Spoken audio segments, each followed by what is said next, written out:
Satyabama Institute of Science and Technology, Chennai and Sriperumbudur. கடலில் மாயமான 3 கடலூர் மாவட்ட மீனவர்களை தேடும் பணியில் கடலோர காவல்படை கப்பல்கள் மற்றும் ஹெலிகாப்டர் ஈடுபடுத்தப்பட்டுள்ளதாக மாவட்ட ஆட்சியர் தெரிவித்துள்ளார். அந்த காட்சிகளை பார்க்கலாம்.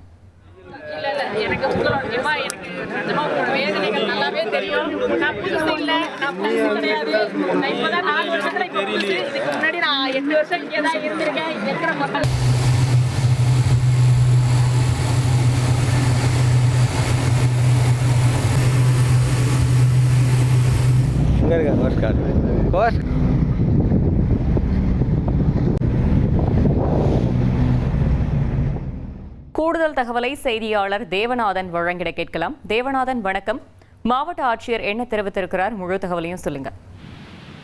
தமிழகத்தில் தற்பொழுது மீன்பிடி தடைக்காலம் அமலில் இருப்பதால் ஆழ்கடல் மீன்பிடிப்பிற்கு அனுமதி இல்லை.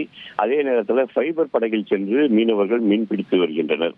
இந்த நிலையில தான் பார்த்தோம் அப்படின்னா, கடலூர் மாவட்டம் அண்ணன் கோயில் பகுதியில் இருந்து சென்ற மீனவர்கள் 3 பேர் கடந்த 3ஆம் தேதி அதிகாலை கடலுக்கு போயிருக்காங்க.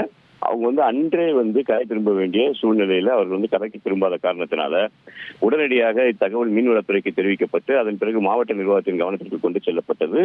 மாவட்ட நிர்வாகம் காணாமல் போன ரமேஷ், மனோகர், நாகவேல் ஆகிய 3 பேரையும் தேடும் பணியில தீவிரம் காட்டினாங்க. காவல்துறை, தீயணைப்புத்துறை, கடலோர பாதுகாப்பு குழுமம், மீன்வளத்துறை என அனைத்து துறையினரும் இந்த தேடுதல் பணியில ஈடுபட்டாங்க. இருந்தாலும் தற்போது வரை அந்த மீனவர்களை கண்டுபிடிக்க முடியவில்லை. இந்த நிலையில் தான் பார்த்தோம் அப்படின்னா, கடலூர் மாவட்ட ஆட்சியர் என்ன சொல்லியிருக்காரு அப்படின்னா, இந்த தகவலை கேள்விப்பட்ட பிறகு மீன்வளத்துறையுடைய சிறப்பு அனுமதி வழங்கப்பட்டு ஆழ்கடலுக்கு 13 மீனவர்கள், உள்ளூர் மீனவர்கள் சென்று தேடும் பணியில் ஈடுபட்டு அவர்களாலும் இவர்களை கண்டுபிடிக்க முடியவில்லை.